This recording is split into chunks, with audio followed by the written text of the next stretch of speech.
Hello everybody and welcome to my guide for the Atlas class ships in Hardspace Shipbreaker. I'm Icon, and in this one I'm going to wrap up everything you need to know to salvage these ships in general. I'm going to explain how the Quasar Thrusters work. I'm going to talk about how the ship hull in general works, where the commonalities between all of these ships are and where they differ, and I'm going to give you a nice walkthrough of these things, of course, as well. So let's get right started, and we're going to pick up this ship. In general, those ships are really quite the same. They are differing mostly in the amount of thrusters and the insides. The thrusters are going to be the first thing that we're covering in this video, and then we're going to head on inside the ship. So first things first though, I really like to stress out that yoinking off the stuff that is on the outside of the ship is always for me the very first part of stuff I'm doing in every salvage operation, because later you can just forget them. So the first things first, let's get to the thrusters. These are these majestic beauties here, and first we need to get off the thruster nozzles. To do so, you need to find those access panels marked by these blue crosses, and you just put them on the tether and you yoink them into the processors. There's always two of these panels per thruster, and below the panels you'll find the cut points to get off the thruster nozzles. You can also just go for these things here, and just put a tether on it and let that go off like this. So this particular model has 3 of these. I'm not going to disassemble all of them. So here it goes off the first cut point, and on the opposite side you have the other one. So once you have dislodged these, the thruster nozzle goes off. This one is really heavy, and the easiest way of getting them in there is just tethering them into the barge, and that's that. Since these thrusters have a very similar way of getting, they are very well fit for chaining them together, because the process is very samey, as you see here. I'm now using my tethers to get the panels off while I'm lasering. The more things you can do simultaneously, the better as a cutter. And, well, here's now, we have now the innards open. I'll leave the third one now because this is just for the sake of tutorial, not necessary. So, now we're looking at the Quasar Thruster. You see those 4 cut points? That's where we're going to work now. Before you do so, though, make sure that you have everything prepared and nothing else is on your mind, like oxygen or anything that you would need to do beforehand. Now, let's really carefully cut those 4 cut points away, and now you can grapple the Quasar Thruster and put that on a tether there, because again, this is a quite heavy thing. And now the fire will spread all the way across down the pipe until it reaches the fuel tanks. You can dive in there though, way before, and reach the fuel valve there. Press F here, and all's fine. Fire shuts off because the fuel cell, the fuel supply is gone, and you're safe. So let's repeat that one more time so you see it in without all the explanations. And once you cut your first, the first of these things, you're on a clock. And also make sure that you don't laser any longer than necessary.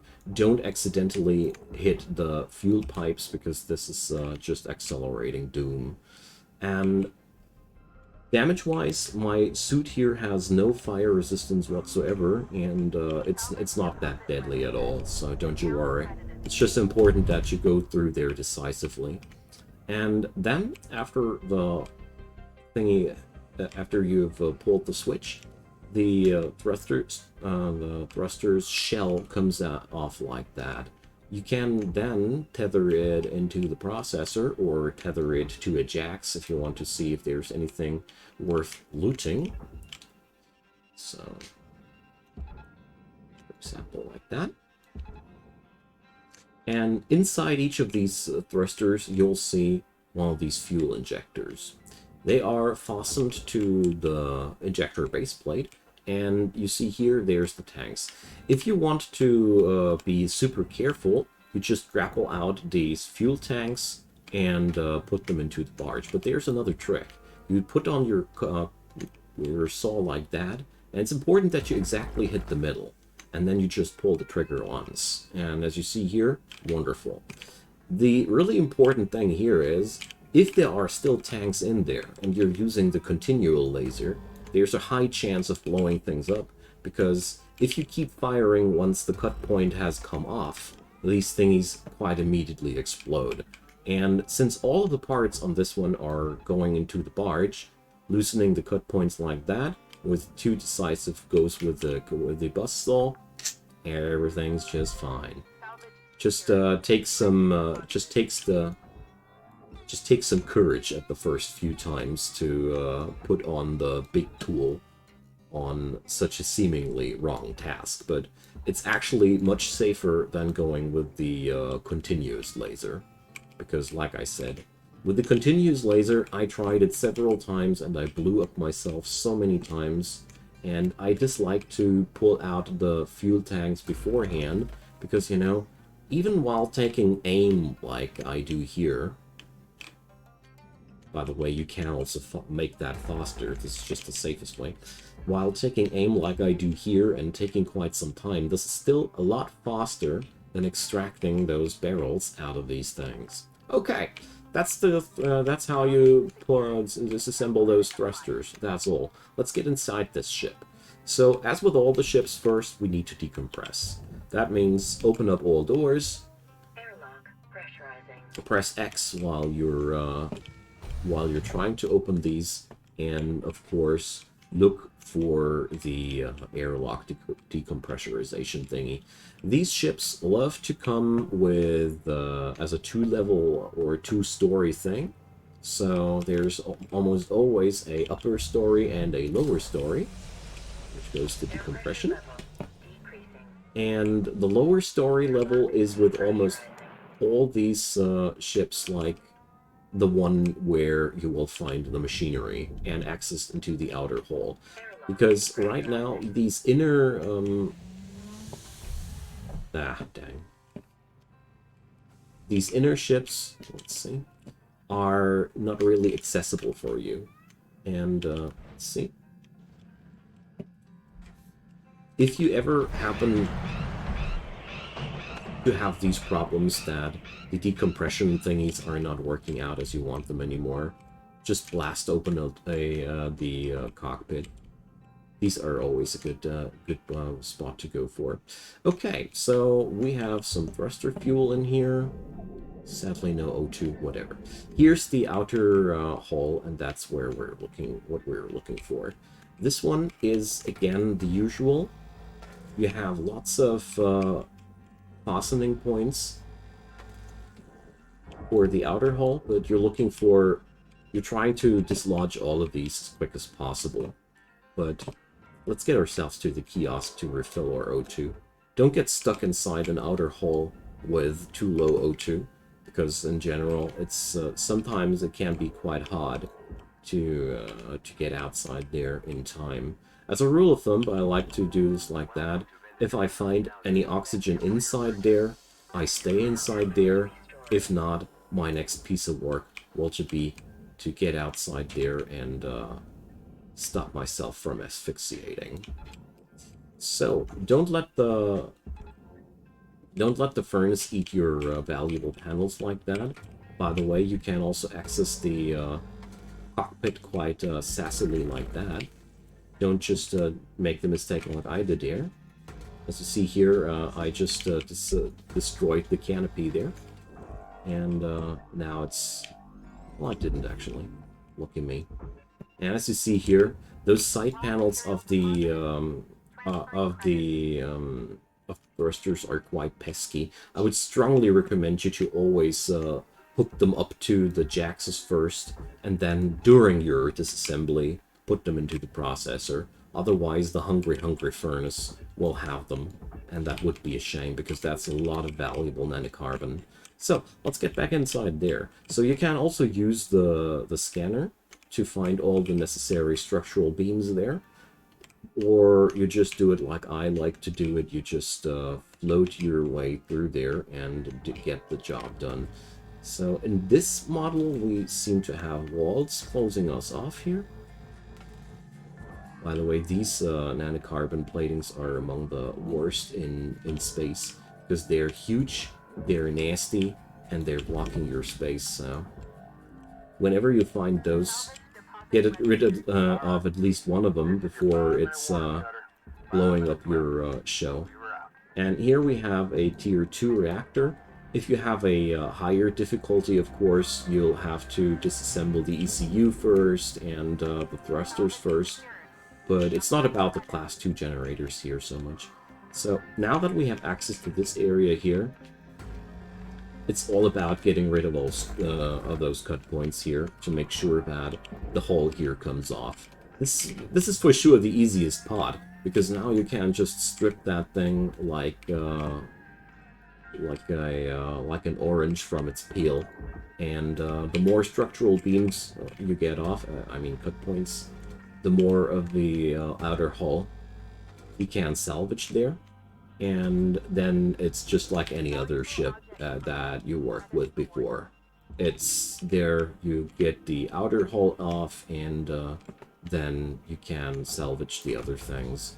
One thing that I found extremely helpful for this ship, though, as soon as the outer hull comes off, all those nanocarbon platings I'm talking about that I'm welding off here, you'll still have this inside construction there. I personally always made extremely good experiences with removing the bottom section of one of these boxes to get inside the rooms, but I'm going to show you this what I'm talking about in a minute. So as you can see here, every part that goes blue it can be taken off, and well, I don't think that this is too complicated for you. The real important part is just make sure that you get inside there, and once you are inside, get into the bottom level and strip this thing off its outside platings, and then the rest is just easy pickings. So you're just helping a bit, and then you can just go for that. As you see here, there's a middle part remaining there, what I'm talking about. And to yoink the items of that one more easily into the barge where they belong. So here we go. Finally it went off. You can just laser through these walls. I'm going to show you what I'm talking about in a sec.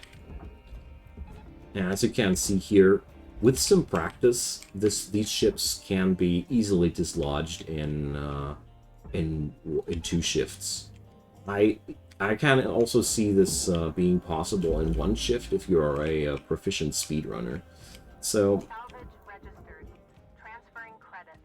to get things now easier into the barge here, what I personally like to do is just if your cutting tool is high enough, you can just laser through these. And we had some decompression here too. And you just dissolve that panel.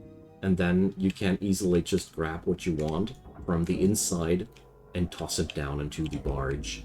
That's one thing I really, really love to do with this type of ship.